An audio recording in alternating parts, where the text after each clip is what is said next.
আল্লাহ রাসূল সাল্লাল্লাহু আলাইহি ওয়াসাল্লাম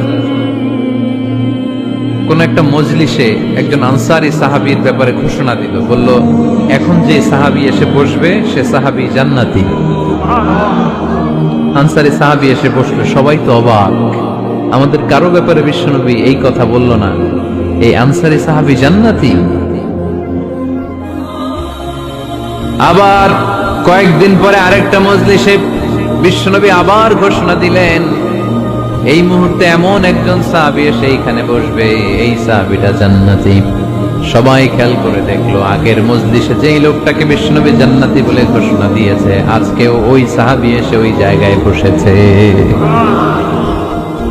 তৃতীয় দিন আবার বিশ্বনবী বললেন, এখন একজন সাহাবী এখানে এসে বসবে, সে জান্নাতি। সবাই খেয়াল করে দেখলো, ওই সাহাবীটাই আবার এসে বসেছে।